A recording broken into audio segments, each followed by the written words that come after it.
All right, Larry Johnson, thank you for being back on Rating Creators. This is the third time I believe we've had you on, and it's always super informative.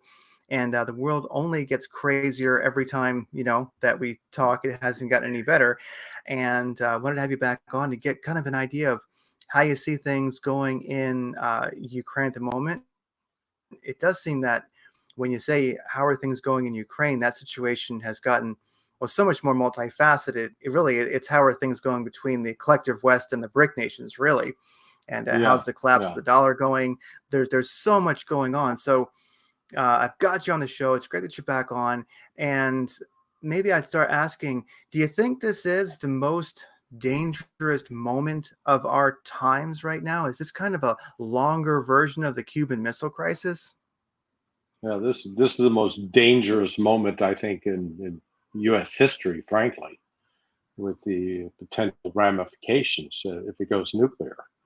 The problem we have is that nobody in the Biden administration has any genuine intelligence and wisdom in order to avoid escalating tensions. They almost seem intent on provoking Russia and China as much as they can without really pausing, consider the consequences if Russia is compelled to use nuclear weapons to defend itself. So, yeah, this surpasses the Cuban Missile Crisis in terms of the peril to the American nation. Yeah, and it makes me think about, uh, as I've heard mentioned on the Duran several times, that they don't have a reverse gear, Yeah, the escalation elevator, and it seems that uh, one thing that gets me is this really. So we all know that there was. Well, we certainly know there was a Cold War, and we certainly know that there was a project for a new American century that you know came out that seemed to be made fairly public during the George W. Bush years, I think. And I mean, is this really just?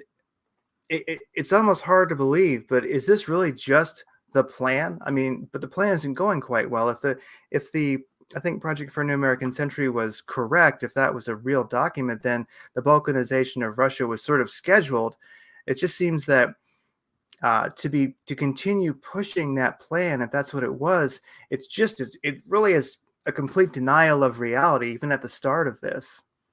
hmm no. Well, what we're witnessing is a fundamental transformation of the world order. The international system that was erected in the aftermath of World War II, consisting of the United Nations, International Monetary Fund, World Bank. Uh, these different organizations had at the heart of it U.S. control. And so this notion of an international rules order is really the underlying premise is that the United States, it's the rules work in the U.S. favor.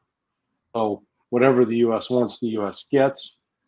And for, we're looking at over 70 years, the United States was able to essentially bully, cajole, sometimes entice other countries to do what we wanted. That's over. That is over in a big way. And the United States has not yet come to grips with that. And certainly the vast majority of the American people don't realize what the implications of that are. But we've seen the subtle shifts, such as Honduras, long, let's call it a poodle attached to the leash held by the United States, uh, separated itself, withdrew recognition of Taiwan as the Republic of China, and recognized the People's Republic of China as the legitimate government. The agreement between Brazil and China to start making payments in oil with the yuan and the Brazilian currency.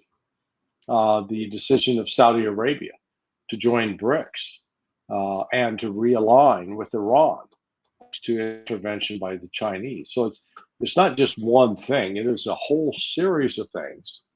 And at the heart of it is a U.S. dollar that is so heavily leveraged.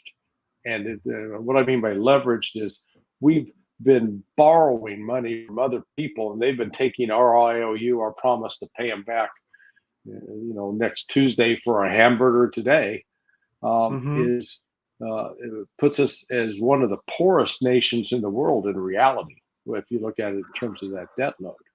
So that entire system's becoming unraveled, and the new architects are Russia and China. And Russia and China in league with India, South Africa, Brazil, other countries will be joining, Iran, Saudi Arabia. So, within the next 5 years, the United States is going to find itself actually quite isolated compared to what the situation was 10 years ago.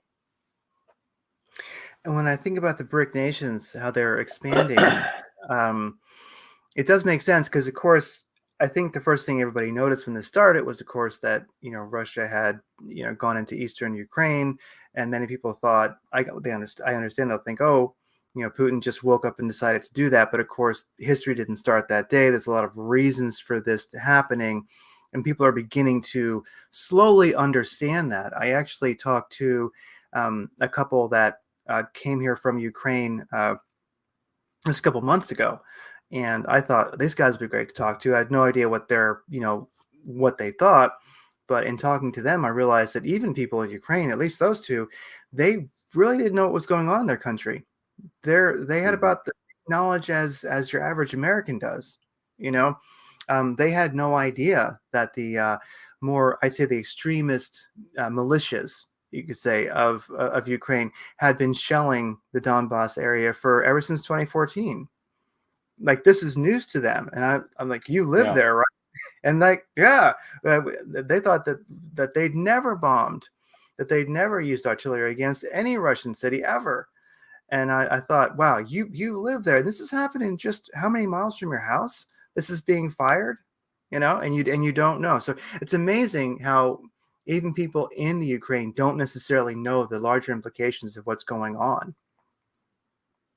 Yeah. Well, this is what we've witnessed taking place over the last 30 years, 35 years, is the breakup of individual independent media. That the media has been consolidated increasingly in a smaller and smaller number of large corporations. And so that corporate culture takes over and actually controls what can be said, what can be covered. For example, CBS News just sent a memo to its employees saying that they were not to refer to the transgender woman who believed she was a man, as transgender, even though she killed 3 children and 3 adults. So Yeah, that is just typical. You don't get coverage of the fact that the Maidan was a coup engineered by the British and the Americans, help of allies inside Ukraine, to oust the democratically elected president, legitimate president, and to remove him in an unconstitutional manner. So, without understanding that as context, and then understanding what ensued in the aftermath of that coup, with direct military attacks on the Russian speaking citizens that occupy Donetsk, Luhansk, uh, it's easy to just believe that, as you said, Vladimir Putin woke up one day and said, "Oh, I have an ambition to conquer another country, so let's go." Uh, that has been actually the exact opposite. Even under Soviet times, the Russians have not been an imperialist occupying force. That hasn't been their method of operating. Quite a contrast with what the United States history and legacy is, in that part. yes, and this does represent kind of, well, ultimately a unipolar world. I think already exists at this point, and this is more Right. this is the fallout from it. This is just a natural reorganization uh, of the world, really. And uh, one of the things that I've just been thinking about recently in this conflict, for some reason, it just comes to mind, is when the Russia, goes into eastern Ukraine. It wasn't that long after the initial, you could say, special military operation. I do believe Zelensky, president of Ukraine, was meeting with, I don't think it was Putin exactly, but I think it was in Istanbul that they actually were meeting and trying to negotiate, or Right. that was in the There, well, there works. were, And yeah, yeah, and I remember it was shortly after that that Boris Johnson went over to speak to Zelensky and must have said, no, you're not allowed to do that, because he changed his tone.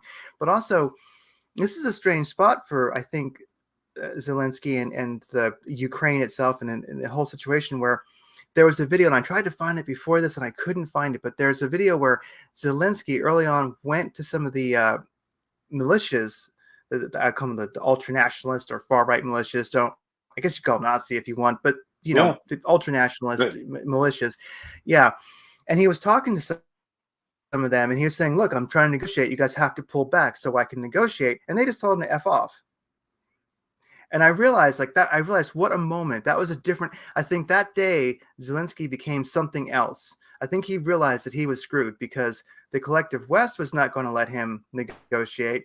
And ultimately, the far right militias, or Nazi militias, just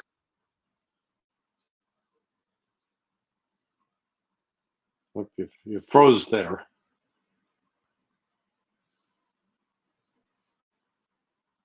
Hello.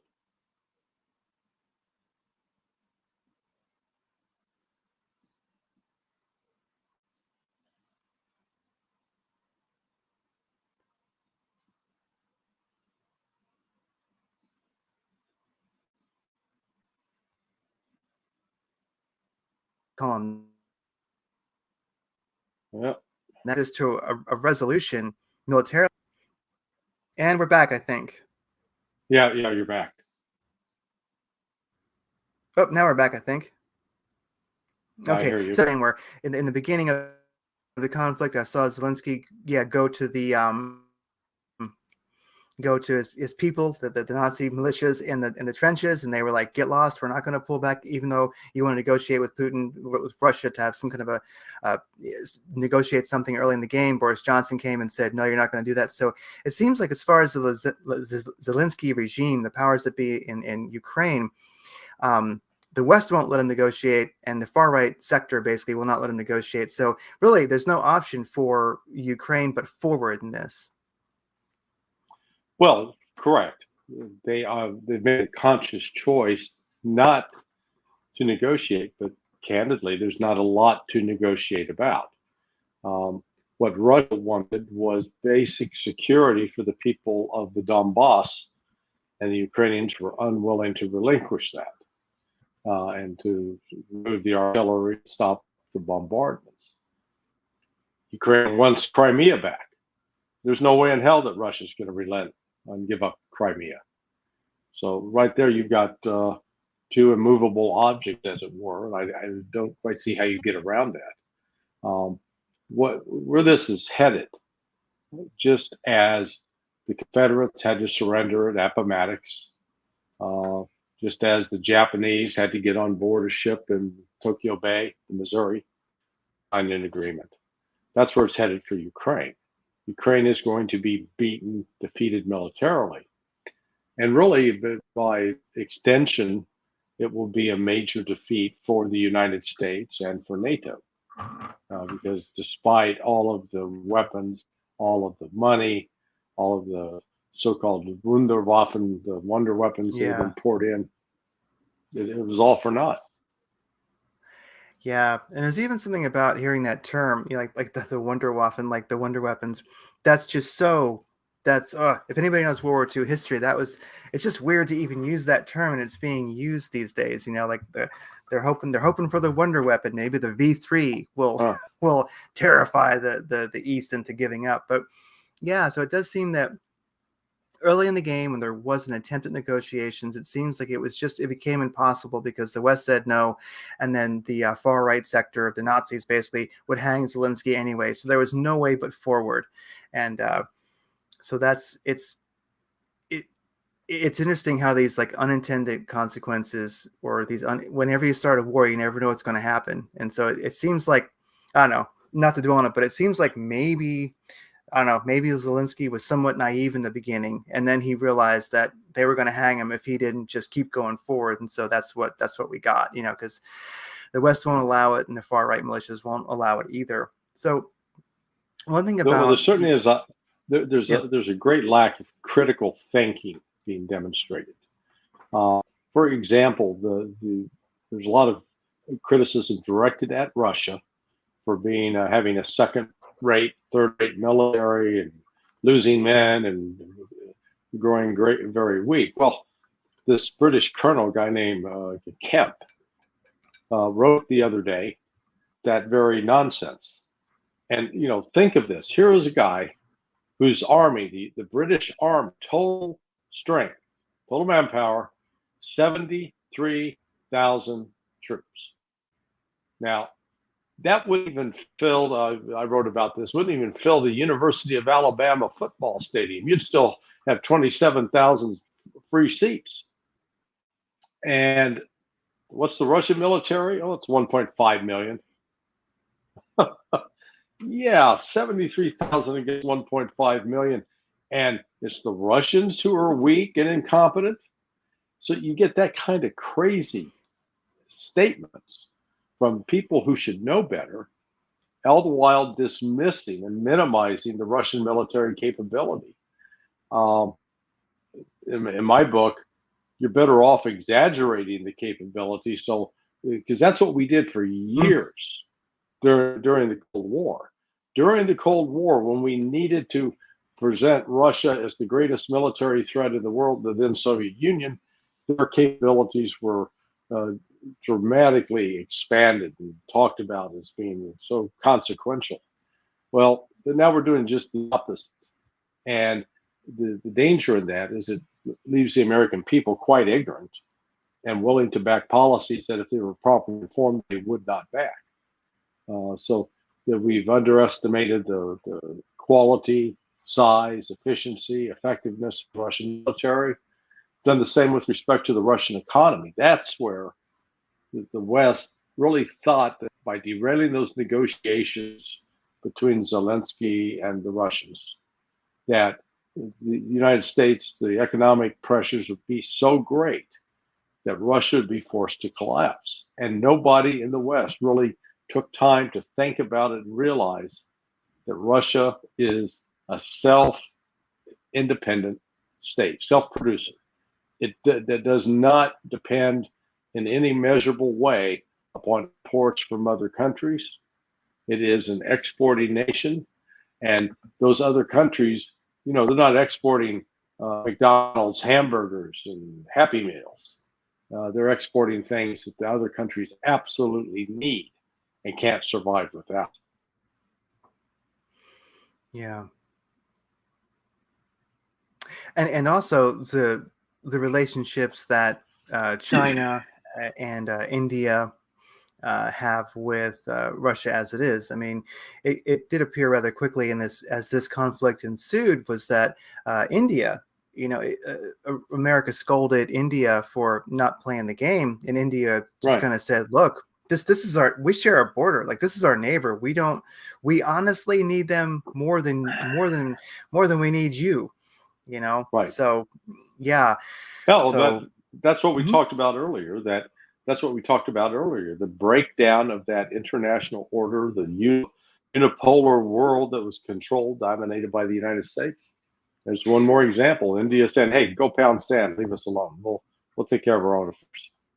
yeah, and it seems like that's the thing that when I watch the collective West, watch America always forward. They just keep keep provoking and provoking and provoking. They just seem to be unattached to that reality that if this is not a battle for the unipolar world order, this is the reality of the unipolar world order already existing. So it does seem like when you say a lack of critical thinking, it just seems that it's critical thinking, and then even being aware of what's going on in the world, what's happened the last few decades. And with that, you've got China gave us a little bit of a scolding, I do believe, recently, saying we should have our troops out of Syria. Yeah. And I look at that and I think, well, okay, so Syria, so Iran's already part of the BRIC nations. Saudi Arabia, it just seems like they haven't signed the paperwork yet, but in effect they are. It would not surprise me if Iraq wanted to be, especially when you look at Syria. So I wonder if Syria will be a BRIC nation in 2023, because we have troops there, of course, protecting the Syrian people from their oil and wheat. We're making sure they don't get any of that because for their safety. We have troops there. A lot of Americans don't even know we have troops there, but now the heat's getting turned up. And so I wonder if this year we might even see the West kicked out of Syria, and then Syria just join the BRICS. That would definitely be kind of a bit of a that would definitely be a Western defeat, I think, right there. Yeah. Well, it's a dramatic change, altering 12 years of history now. Go back to 2011 with the Arab Spring, as it was called at the time. One of the leading countries in that effort was Algeria. And as part of that whole Arab Spring, which was engineered, I believe, through U.S. and British intelligence activities, they ultimately convinced Turkey and the Arab states in the Gulf to spend money and target Bashar Assad in order to change the government in Syria. So Syria was under attack by Turkey in the north, was under attack by Qatar, Saudi Arabia, Kuwait, via money sent to terrorist organizations. And the United States itself was helping actively arm and supply radical Islamic terrorists. In the previous years, insisted were our greatest threat, the greatest enemy. We had to stop them at any cost. Now we realize they just became a convenient scapegoat. We tried it when we needed it to raise money. So now you're in a situation where Algeria has given the go-ahead to a diplomat to represent it in Syria. Syria is being re-invited into a number of capitals. They have ambassadors, diplomatic representation. So this is something that the United States tried to engineer to prevent from taking place, and it's just going the opposite direction. Between Syria's relationship with both Russia and China are facilitating this movement. Yeah, and that definitely is a big change. And so I think that when we look at these things that are happening, it seems that as the proxy war maybe comes to a head in Ukraine, I mean, that would be the end of NATO in effect, wouldn't it? I mean, it might still exist, but I think that it would be done for. Yeah. Well, you're not going to have. NATO has basically disarmed itself in the process of trying to send weapons to Ukraine.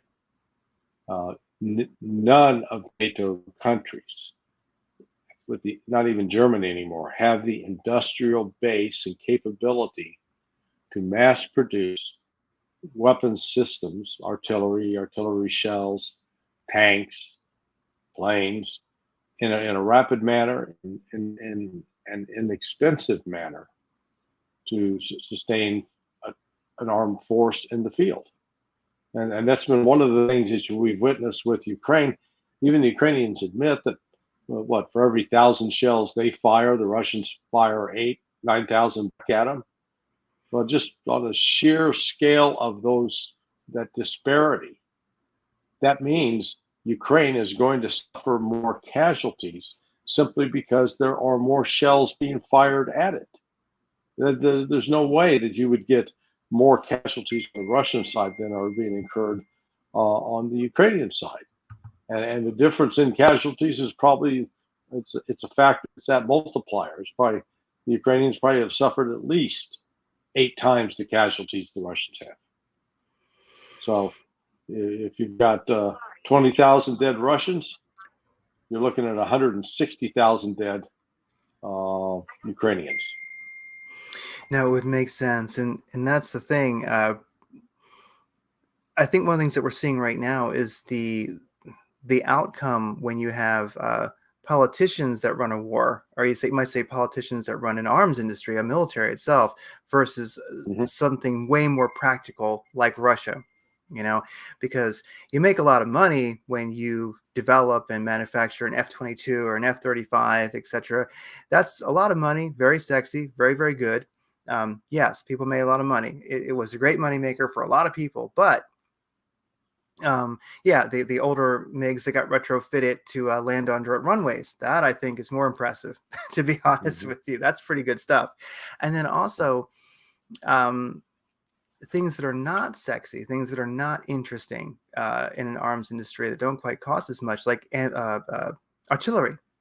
I've seen pictures of the factories in Russia, and they're just kicking them out.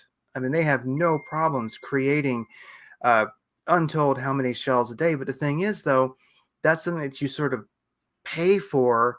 Isn't really, there's not a lot of profit for the companies making it. It's not quite, you might say, like the Western model where everybody makes a lot of money, and you have weapons that may or may not work or not tested versus artillery. The Russians know from World War II, especially, artillery works, and they're kicking it Yeah. out like crazy, you know.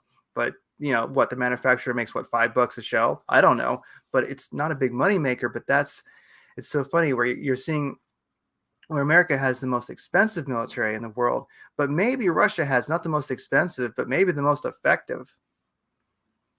Well, it's certainly the most cost effective and the most technologically sophisticated, far more sophisticated than the United States. As an example, in the M1 Abrams tank, even the modern version of it, you have a 4-member crew because one of those guys has to pick the shell up and load it. The Russians, their latest tank, the T-90, has an automatic loader. Yes. They don't, so they can go with 3 crewmen. So just by virtue of having 3 crewmen, it's a cheaper system, and it's a more effective system. It's not dependent upon having one guy who could lift a shell into place and put it in the breech.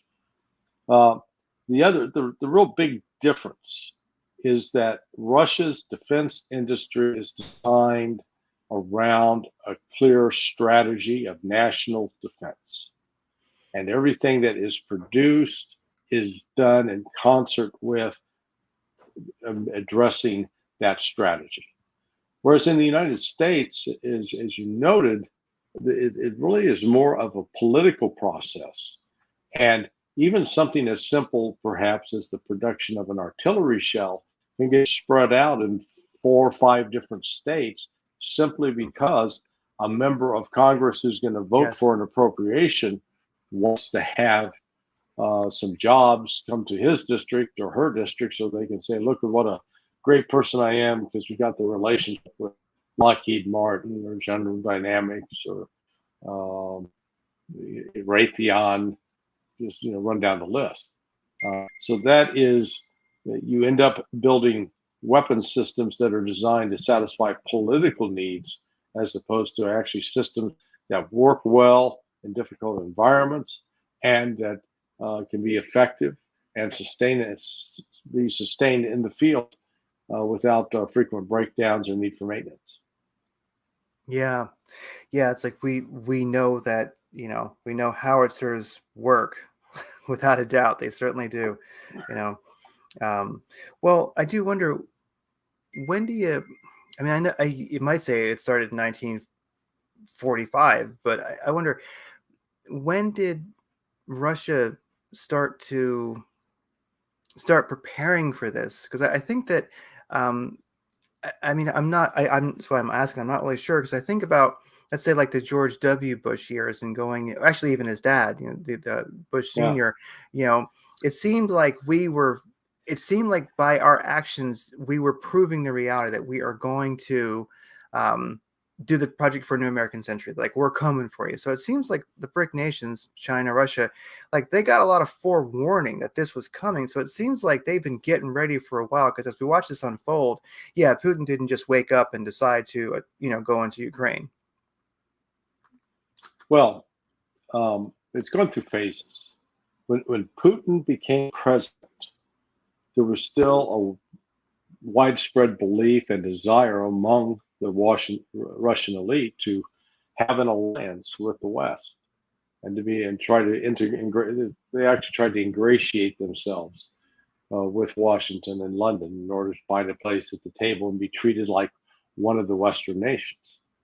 West was not interested in it at all. And then when Putin took the steps to close out the oligarchs from being able to rape Russia of its resources and to force them into a more responsible economic relationship with the nation, that is where the real animus started and the desire to get rid of Putin, because Putin basically is an obstacle to the West being able to rape Russia of all of its natural resources.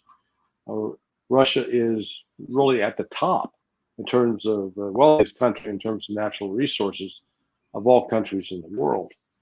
So um, they they're the best way to describe it is the West lusts after what Russia has.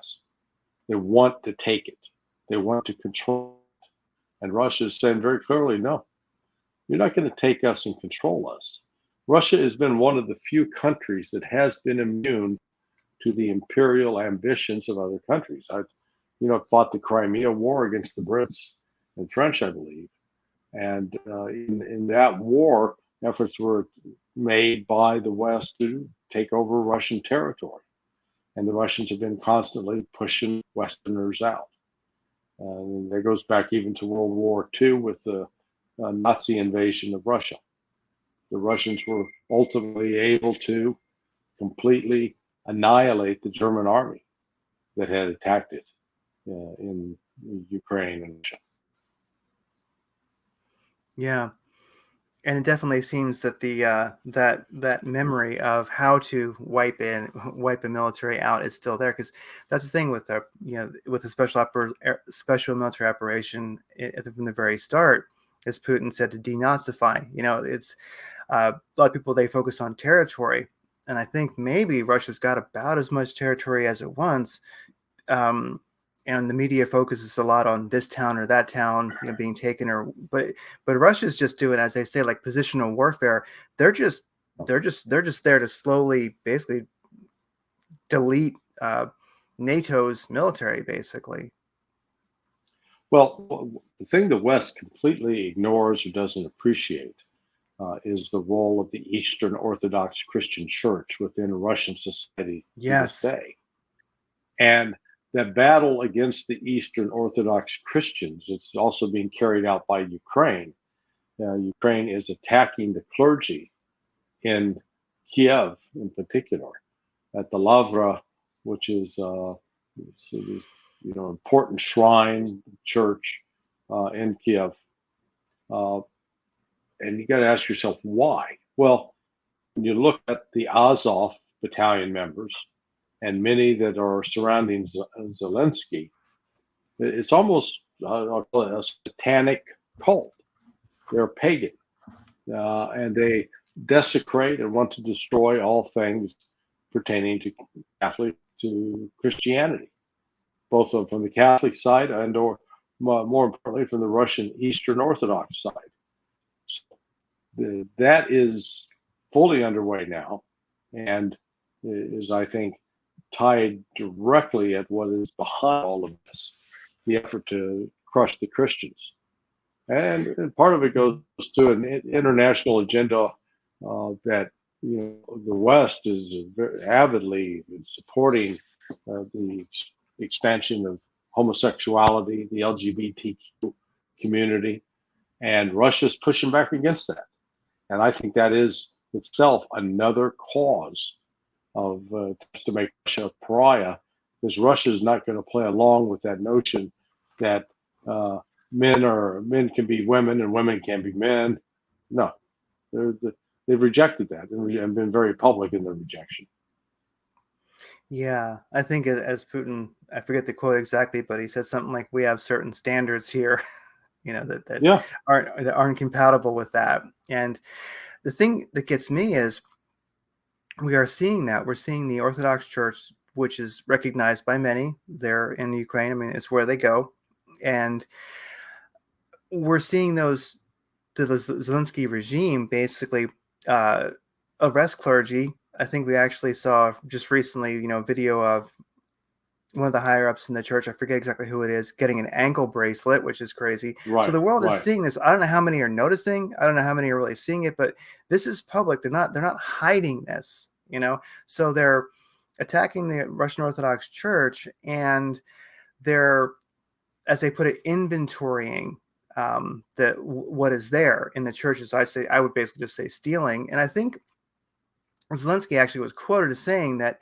they weren't going to let that like the Russian Orthodox Church like poison the spiritual mind of the Ukraine or something like that. So he's made some wild statements. So we're supporting this, and it just gets me how well. I'm not really sure if the American how do you think? Do you think the American public is even aware, or the American public supports that?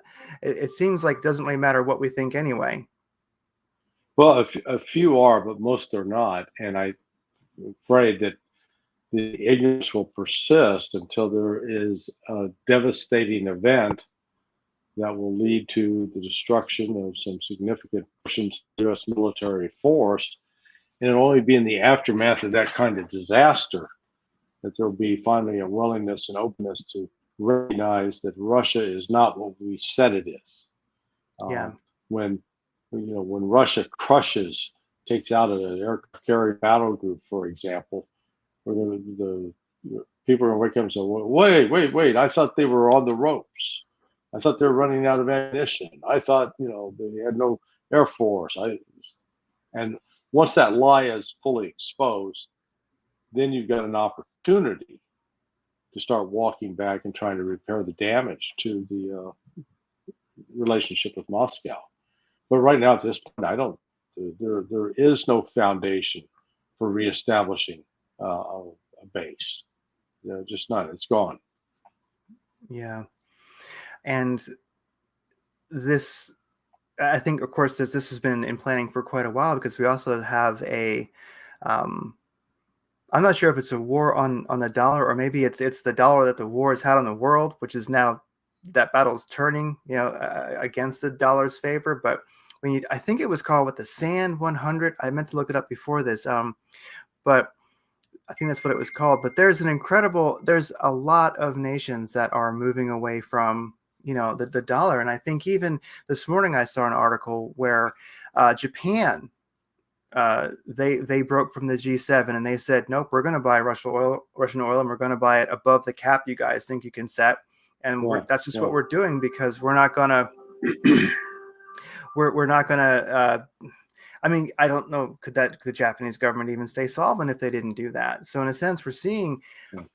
I mean, I could have made a long list before the show, but there's so much. The dollar is being uh, more and more ignored between nations. I think didn't even France, I think, recently buy a yuan settled oil? I think it was. So I mean, we're seeing Yeah. even who supposedly would be the West or America's allies, they're just going. We've had enough. We're gonna, both allies, and then those that are not our allies, are stepping away from the dollar, and they're doing it very boldly. I think that Russia, like for the first time, just recently did more trade in, I think, the yuan than any other currency or something like that. Right. It's hard to even. There's so much news coming in about de-dollarization, and it seems like the world, especially the BRIC nations, are really, really happy to get on board with that. So it seems like we've created a lot of animosity over the decades, ever since Bretton Woods, and those chickens are coming home to roost, and that's definitely a part of this conflict that can't be ignored. Yeah. I'd almost say it probably goes to the heart of the conflict, because right now the United States is desperately battling to try to protect the international reserve status of the dollar. Then that means that anybody that wants to do any business internationally has to do it in dollars. That's gone. That is now being, there are now alternatives emerging, more alternatives emerging.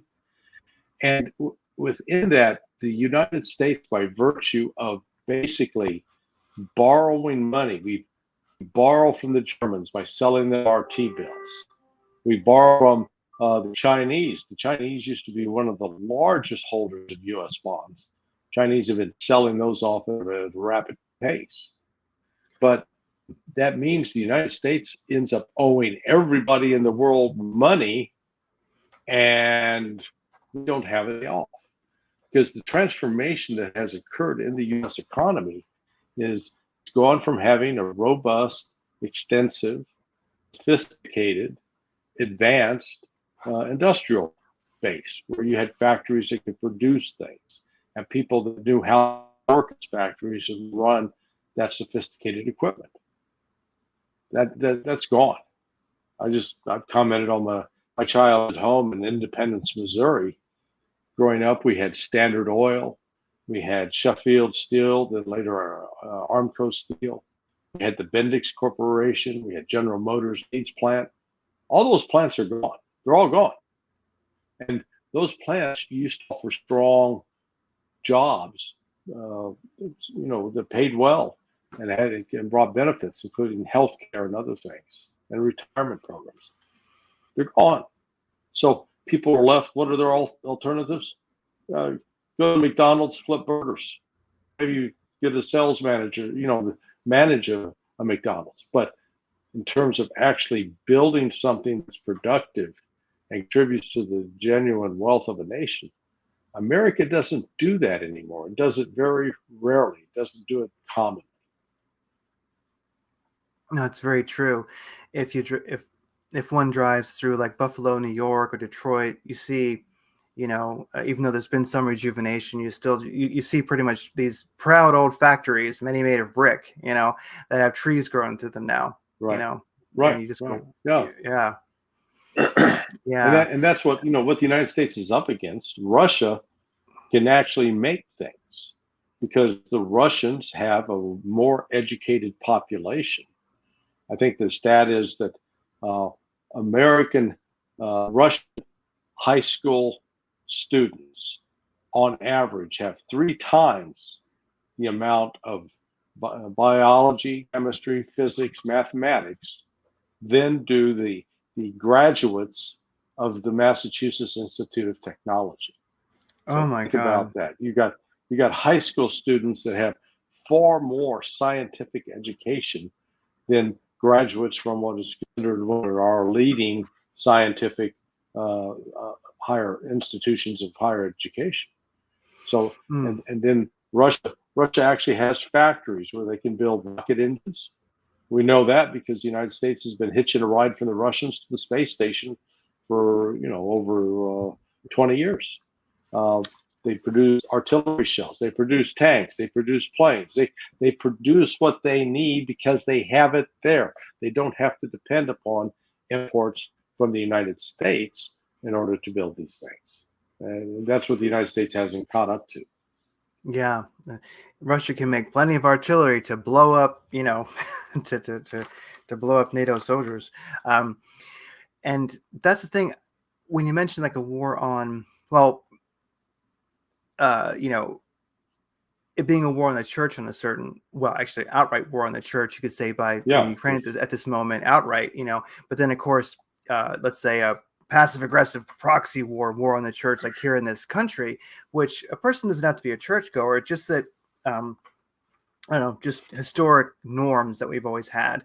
And I think that this is definitely a different nation. I think one of the things that we have that is a challenge in this situation is, like here in Phoenix, if you go up north, you see where FDR's CCC, I think they called it, the Civil Corps of something, where during the Great Depression, it's like the 30 conservation, Civilian Conservation Corps.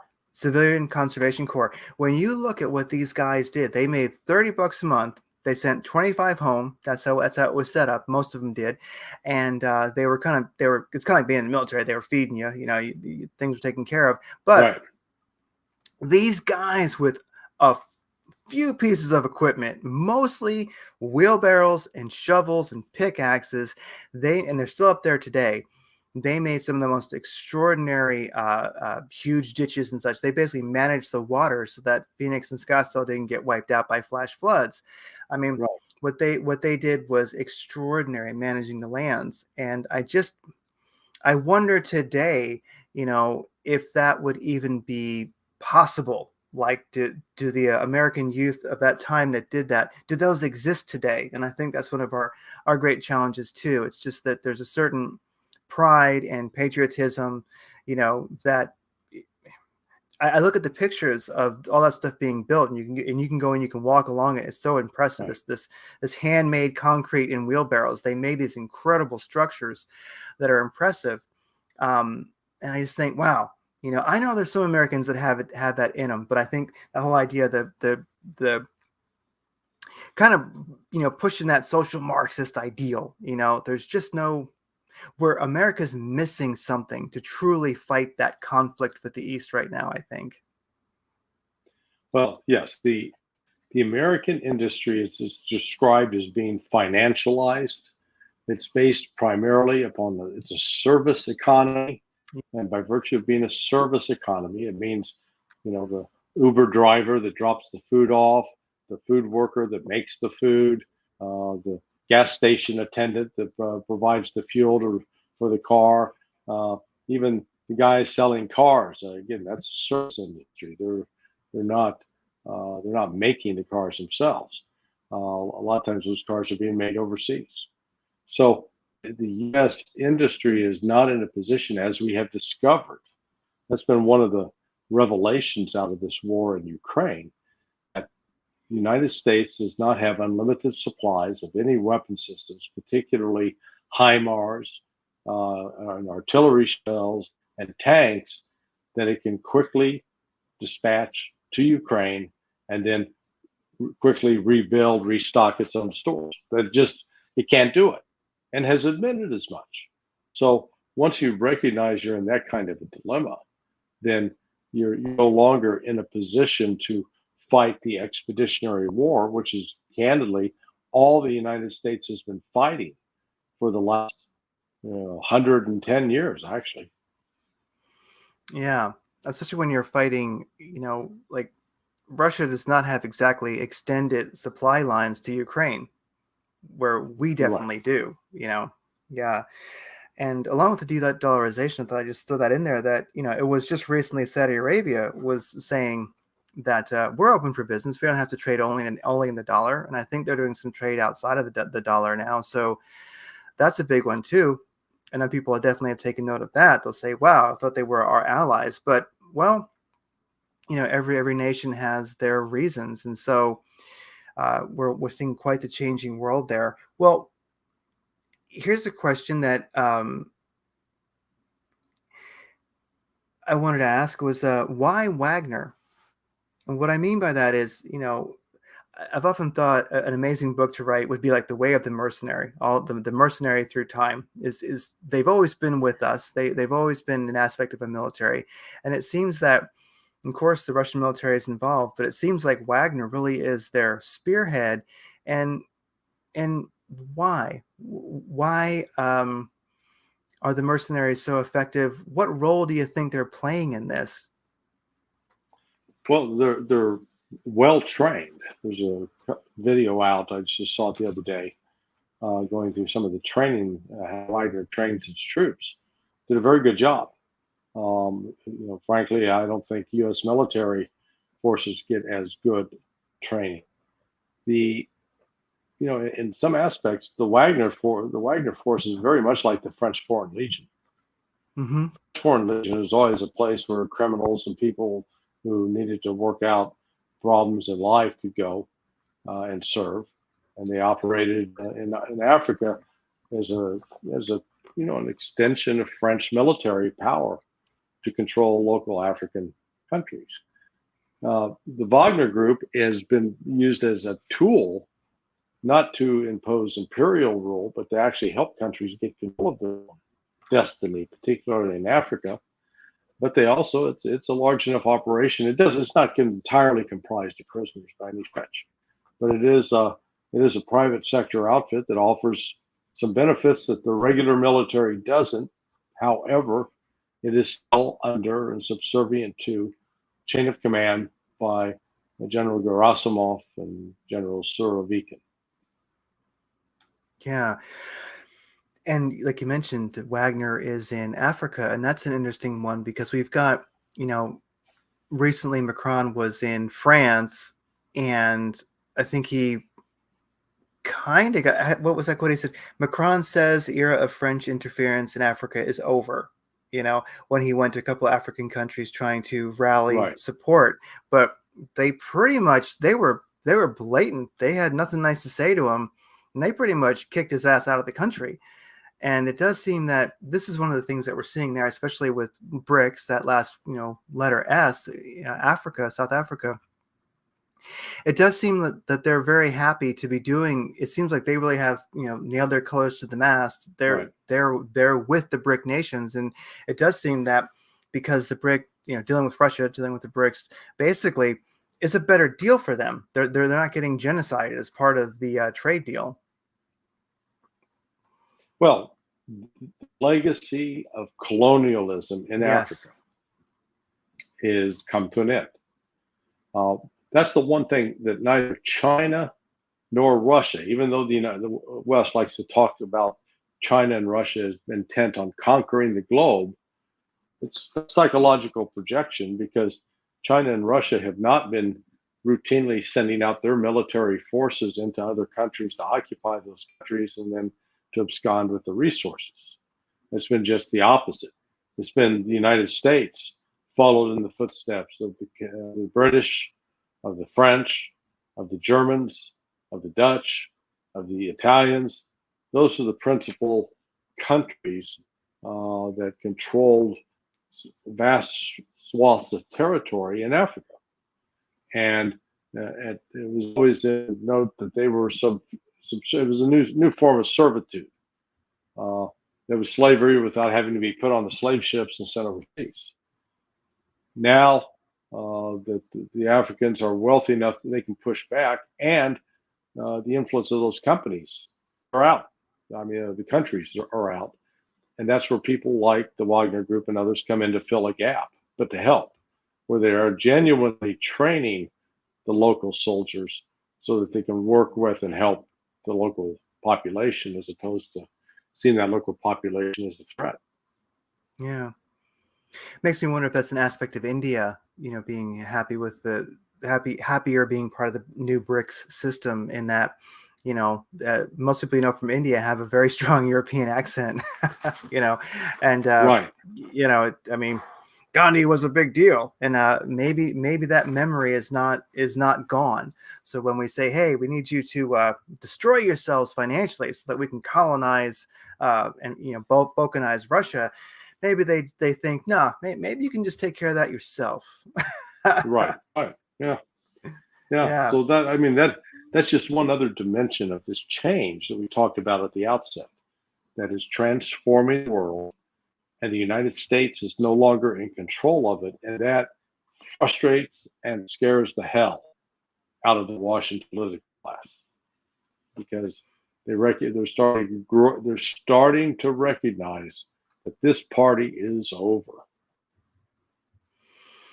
Yeah, and and I'd ask, what part of that do you think scares them? So I understand, putting up a fight. You figure, okay, we're going to try to keep the dollar, the reserve currency. We're going to try to keep our, you might say, unipolar dominance. But if it's already gone, if you've already lost, like, what's the point of fighting? And that's what worries me, where I feel like this is a dangerous time, because it really feels like we're fighting a battle that we've already lost. And the art of war says that's a bad idea.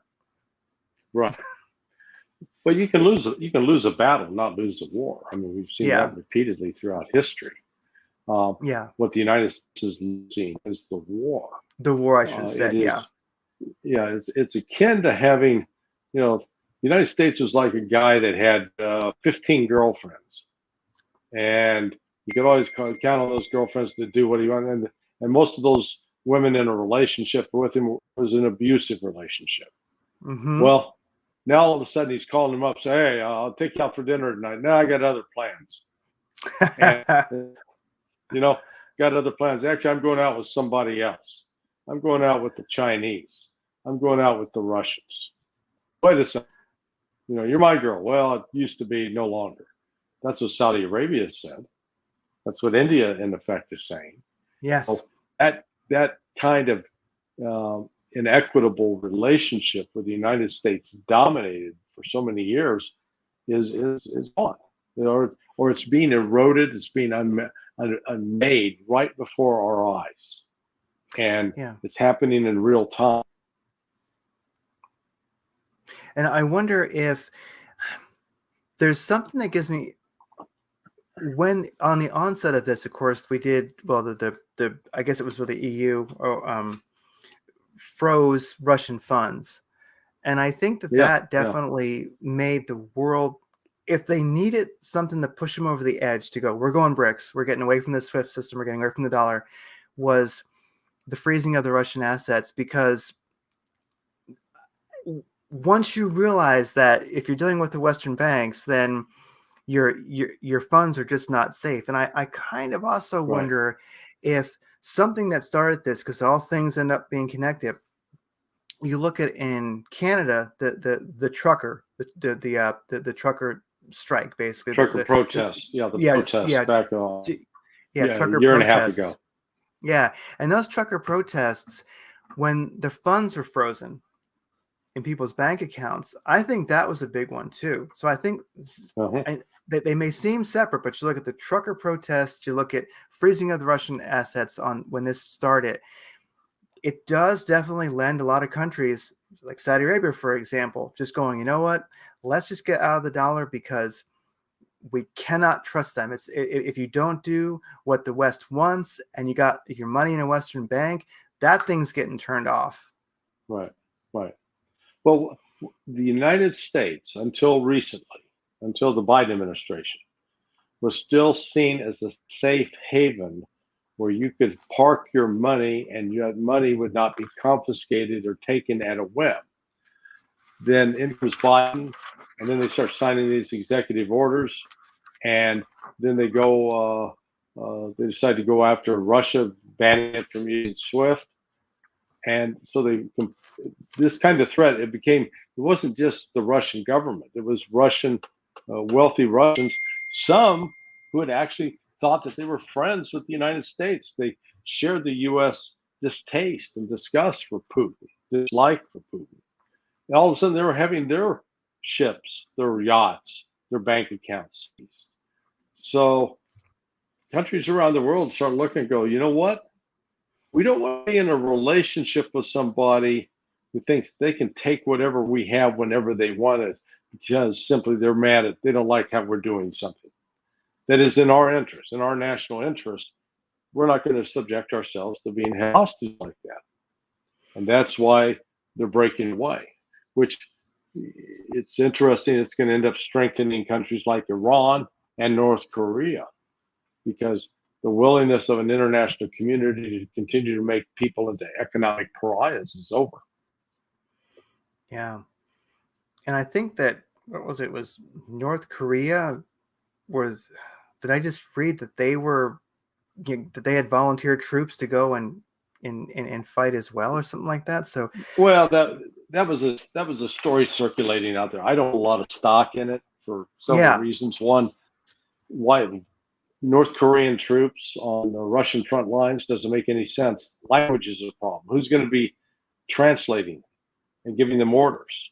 It can be done, but it's a very cumbersome system that you have to put in place. Uh, they have not done a lot of extensive training together, and so being able to know what their capabilities are and what they can do, that I think is just uh, probably more Western propaganda designed to create fear in the West to encourage people to stick with this support for this stupid war. yeah, yeah, and just to revisit Wagner for a second, it is mentioned so much that in the Western media that it's all convicts and such. But I I think that if you look at their performance, that's obviously not true. Yes, there might be, Yeah, the convicts, and of course, but I look at that as, like in World War II, the Germans had the penal battalions. If you screwed up, you went and you had to, clear minefields or do things that would probably get you killed. So I'm sure that they have, maybe Wagner has troops they don't care about as much, and that might be the convicts, but nothing performs that well. That's only convicts, because you really cannot keep military discipline and really have a cohesive unit that is a bunch of convicts. That's just not possible, I don't think. Yeah. Um, Well, when you like I said, if you watch the videos of their training and of their operations, I gotta watch. Yeah, they yeah, they do not look anything like a ragtag group of criminals. They yeah, are well organized, well trained, and they operate with some discipline. So it's yeah, I and I think they're a valid organization. definitely a valid organization, and also the pipeline. So one thing about like some of the Russian oligarchs realizing that they're not America's ally. Um, Something I've noticed in this in the greater Ukrainian conflict, which it just grows basically, is I think from what I've been noticing, it seems that we're seeing more of a BRICS cohesion, more nations being happy to do business there after the Nord Hmm. Stream pipeline was blown up. I'm noticing Right. are you seeing that? Because that to me sent a pretty clear message that does America have any allies anymore? Not really. Nothing. Not very. No, it's shrinking.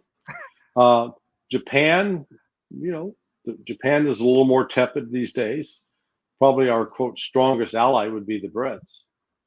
Um, but the Germans, the French, the Italians, they're not terribly enthusiastic about supporting the United States. So Yeah, yeah, and our policy approach, the how we talk to other countries, and then the threats we make are not the kinds of communications that will enhance your position and bring you more support. Just the opposite. It drives people away, creates wedges. yeah, yeah, and yeah, a lot of the rhetoric, like you look at of uh, uh, Annalena Baerbock, saying her line that we're at war with Russia, actually admitting it, and many European and Western leaders have said such things, and then of course they'll turn around and say, no, no, we're not at war, we're just funding the war. Yeah, yeah, We're not at war with you, but we're paying for it, and that doesn't really work very well.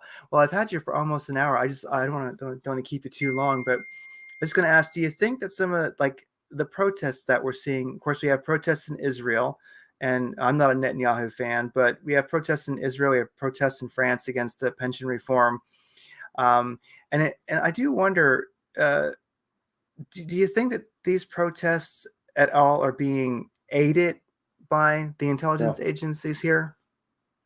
Well, I would say that I think some of the protests in Israel are being aided by Western intelligence. Yeah. I would suspect that some of the protests in France would be assisted by Russia and Mm, China, but without, they don't have to do a lot. Courage, yeah. the French people are genuinely outraged at what was being Yes. proposed. Uh, we saw protests in Georgia against the government there. That was definitely provoked by the West and the Endowment for Yes. Democracy, National Endowment. So you got to take it on sort of a case by case basis, but Yeah. there are clear examples of interference in the internal affairs of other countries.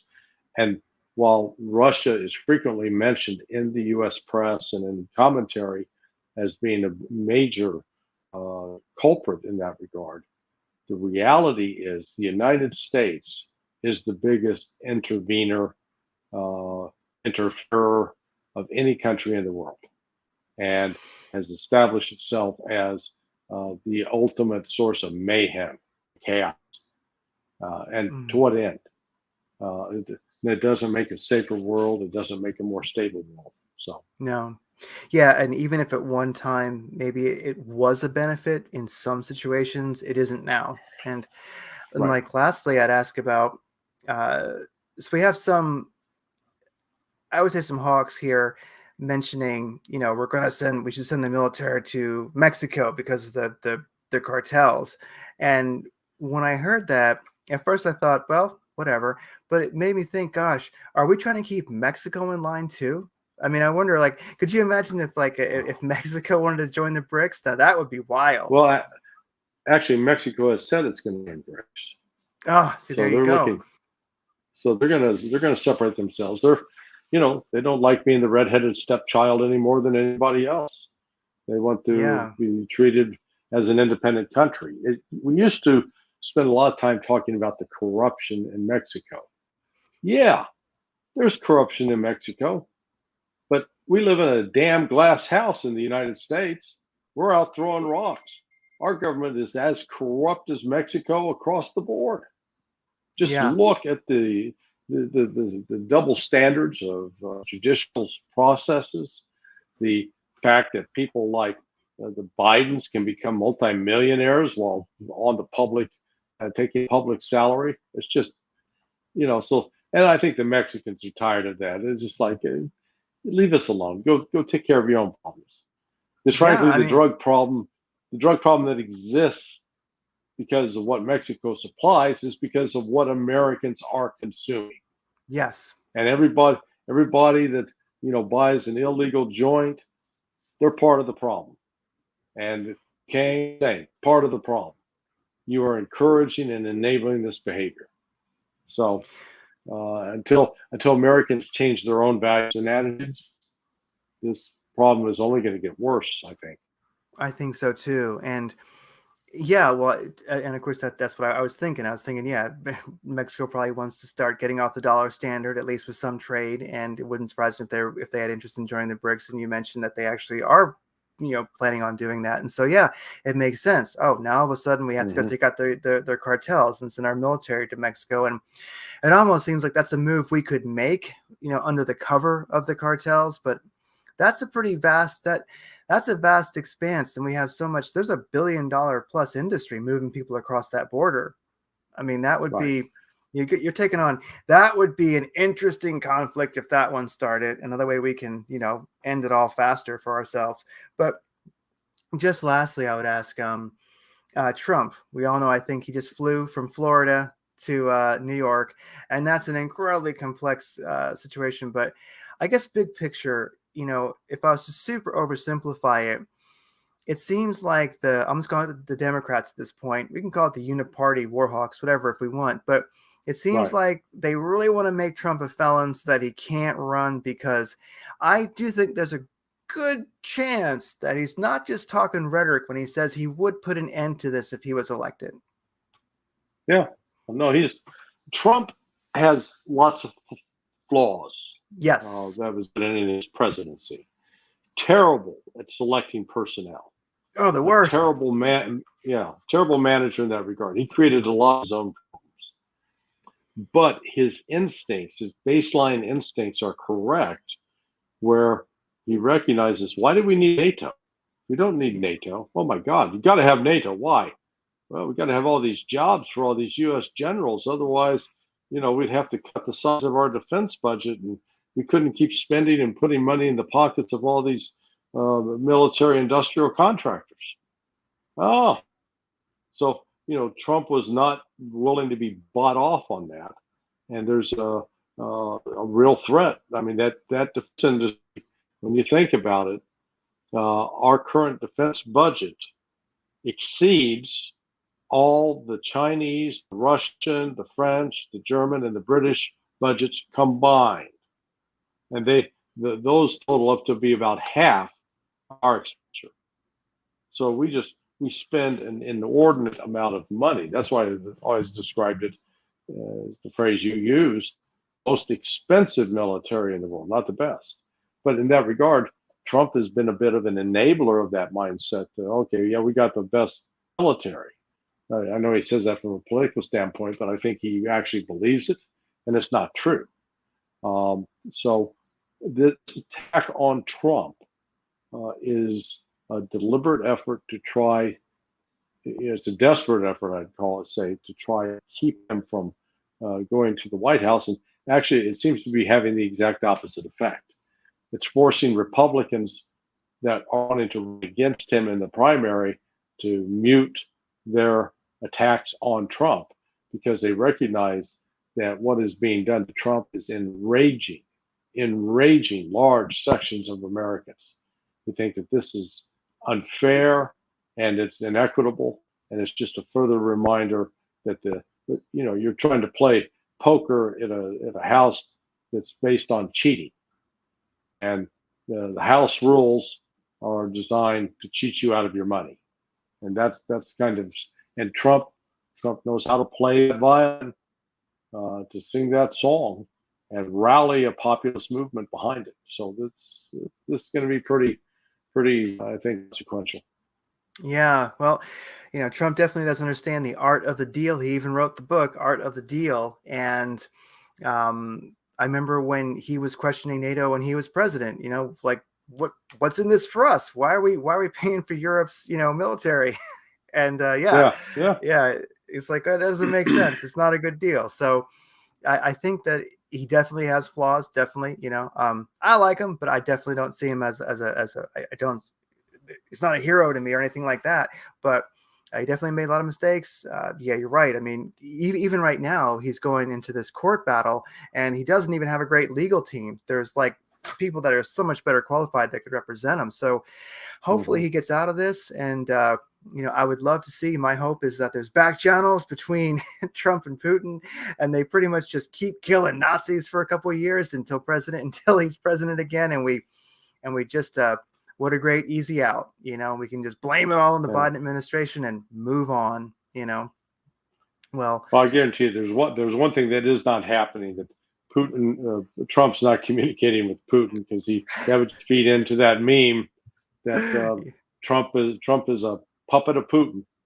Yeah, I guess they're probably not communicating. It's unfortunate, but I tell you, they definitely look like people that could talk a deal when you see pictures when he was president, of Putin and Trump sitting there. Those are two guys that they can work this out. They definitely can. Big egos, but I think they actually care about the humans in their countries and even one another's countries not dying. So I think that they have that in common, and I think that they're good enough humans to make that happen. Definitely.